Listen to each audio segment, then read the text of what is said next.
Hey, welcome back everyone. It is now July 23rd of 2020, and one exciting aspect about the future of Star Wars is that we got George Lucas on board, Jon Favreau and Dave Filoni, among other creators, also being hired by Disney CEO Bob Chapek to really essentially erase all of the initial projects that Kathleen Kennedy initiated not too long ago. This is Mike Zero. Make sure to subscribe if you're new to the channel for future Star Wars content. Now, the one thing about Disney Star Wars is that we do know that they are currently heading in a better direction for Star Wars fans to enjoy, with a host of new Star Wars TV shows, movies, comics, books, novels, and video games, you name it. They really are going all out with this new Star Wars universe to really attract a lot of the lost fans. The fans that really walked away from The Last Jedi and The Rise of Skywalker and really told themselves that they would never see Star Wars ever again. And that's exactly who they're trying to attract back to Star Wars. Now, when you think about it this way, in that sense, we do know that, of course, Kathleen Kennedy is going to be involved with only 2 Star Wars TV shows, which honestly, I think I can live with that. I really do believe I can live with that. You know, the fact that we're moving away from Kennedy for the most part is a very good sign, you know, especially for Disney Plus and for the new Star Wars movies. Now, here's the thing about George Lucas, is that we do know that The Rise of Skywalker was a very big mess. This movie had a lot of issues. This movie had a lot of production problems behind the scenes because of Kathleen Kennedy. And it's one of the main reasons as to why George Lucas had a lot of creative differences with Kathleen Kennedy and others on board with Star Wars. Now, with that being said, of course, what's really intriguing all has to do with George Lucas and Disney CEO Bob Iger. Now, with the Skywalker saga now over, both Disney and Lucasfilm are fully invested with their new Star Wars universe, as well as their new Star Wars trilogy, and are doing everything in their power in order to reunite the Star Wars fans around the world to make this brand as successful as it can be moving forward.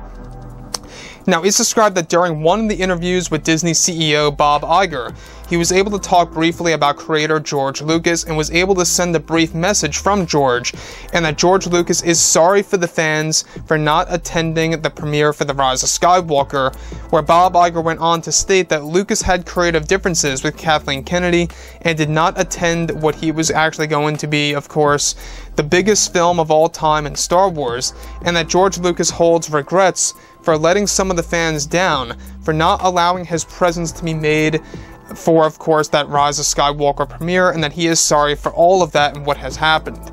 Now, Bob Iger went on to reveal that Lucas loves the fans and all their support of Star Wars over the years, and that great new stories are coming for this new Star Wars universe. Bob Iger also was able to give a brief update on The Mandalorian Season 2, and that it is going to be far different than Season 1 since they used brand new revolutionary technology for the series, and will hold a host of new characters in line for Star Wars. Now, the thing about George Lucas, and here's the thing about George, is that I feel that he really shouldn't be sorry for anything or shouldn't even be apologizing. Now, yes, I get it. We all wanted to see George at that Rise of Skywalker premiere. It would have been legendary to see him there. But you know what? I think that he really sent us a great message. I think he sent us a perfect message that he's not going to deal with the nonsense by Kathleen Kennedy or everything that Kathleen Kennedy really destroyed. Now, if you support Kathleen Kennedy, that's fine. Everybody is indeed entitled to their own opinion. It's a part of being human and all, and everybody's entitled to their own views below in the comments. So whatever you believe in, you know, don't hold back on what you believe in. Everything is perfectly fine. But I really do believe that George sent us, the Star Wars community, a great message by not attending that premiere, by essentially boycotting The Rise of Skywalker and Kathleen Kennedy's vision of the movie. Now, like I said before in the past, I don't entirely hate the movie. I hate the movie in bursts, in short sequences. I really do despise the actual movie. You know, there are scenes in the film that I really do love and enjoy, but there's other scenes in the movie that I think are just downright terrible and just really not well. You know, that they really could have done so much more, and that The Rise of Skywalker had so much more potential if they really just let things alone. And if they just left it up to George, JJ, and Chris to handle the very end of the Skywalker saga, the biggest film of the Star Wars franchise it could have been. Now, everything related to George Lucas, you know, how he regrets not attending the premiere, I get how he regrets that because, well, let's face it, you're not going to get that opportunity again. That was his last opportunity to really attend such a big premiere like that for Star Wars when it came to a Skywalker Saga-oriented movie. Now, the last thing I just want to point out here is that, you know, we got Bob Iger and Chapek working together as a team. Great things are going to happen for the future of Star Wars, so keep that in mind, that there are positive vibes coming for Star Wars.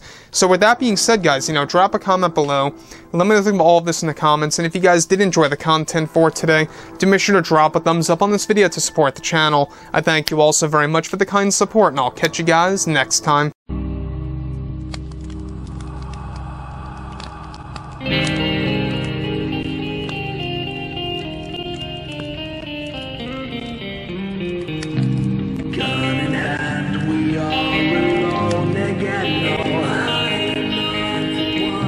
From night to morning.